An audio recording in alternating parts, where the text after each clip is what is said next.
Hi class 7, welcome to DPSJ. Today is 17th April and today I am going to continue the selfish giant story. Whatever we have learned in the previous class, let us recap once. So we have seen that the giant was selfish. He not allowed the children to enter into his garden, and for that reason the winter season was still prevailing in his garden, and the spring season was not arriving, and in the whole country the spring has already come, then the autumn also had arrived, but the autumn felt that fruits should not be given to the giant's garden because of the selfish nature of the selfish giant. And then suddenly one day the giant heard the bird singing, and he thought that it is the king's musician singing by him. So we have done up to this, and we have also seen in my previous class that the hell or the snow, they stopped dancing in giant's garden. So let us continue after that. Okay, so open page number 7. So today we will start from what did he see. So what did he see? He saw a most wonderful sight. Through a little hole in the wall, the children had crept in, and they were sitting in the branches of the trees. What did he see means here he is referring to the selfish giant. What did he see in the garden? He saw a most wonderful sight. A very nice sight he saw in the garden. What is that sight? Let us see. Through a little hole in the wall, there was a hole made in the wall. Okay, which wall he had constructed. The children had crept in. From that little hole, children came inside the garden, and they were sitting in the branches of the trees. Those children were sitting on the branches of the trees.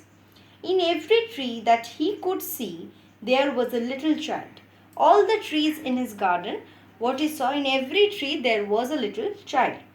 And the trees were so glad to have the children back again that they had covered themselves with blossoms and were waving their arms greatly above the children. So all the trees were very happy. So they were also giving out flowers, okay, that is called blossoms, and they were waving their arms. Arms means the branches, gently above the children's heads. The birds were flying about and twittering with delight, and the flowers were looking up through the green grass and laughing. So birds were also flying about, and twittering with delight means it was making sound with happiness. And the flowers were looking up through the green grass. Flowers were coming up through the green grass, and they were also laughing. It was a lovely scene. Only in one corner it was still winter. So in the whole garden spring arrived, but in one corner it was still winter. So why it was? Let us see. It was the farthest corner of the garden, and in it was standing a little boy. It was the farthest corner, and a little boy was standing in the garden. He was so small that he could not reach up to the branches of the tree.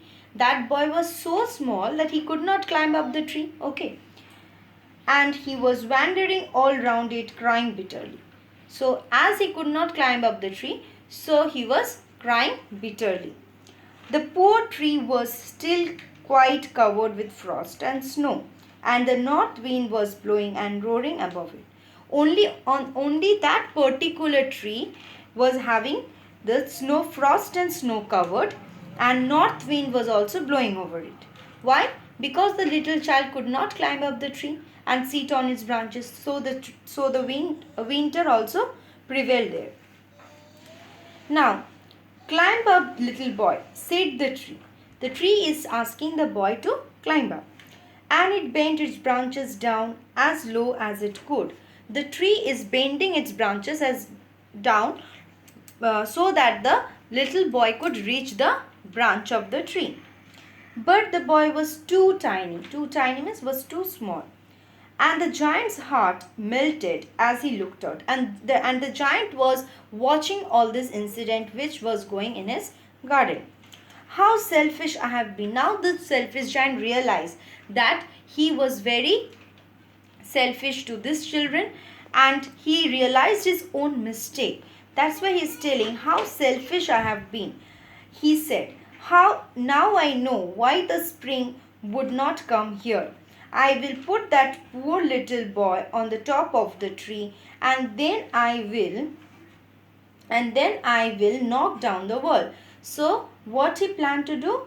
He told that now I know why the spring would not come. So he understood that why the spring was not coming in his garden, because of his own mistake. So he understood that the children brought the spring into his garden. So the reason was the children. As he made the children out of the garden, so the spring has not come. And now he understood that. That's why he thought that he will put that poor little boy on the top of the tree, and then I will knock down the wall. Knock down the wall means he will break the wall which he has made. And my garden shall be the children's playground forever and ever.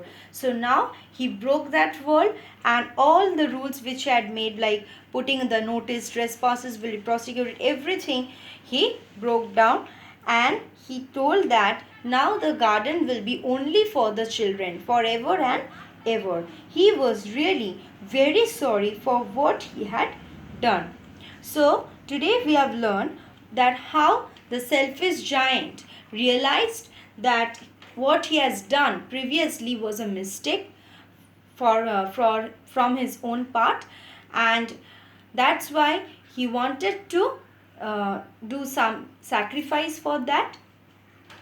And we have seen that how the children, they enjoyed by entering the garden, and how the nature also was feeling happy with the children, and the nature automatically started their original form they took. That is, the spring has come, they started blossoming, the trees started blossoming, and the branches, they were also moving very happily.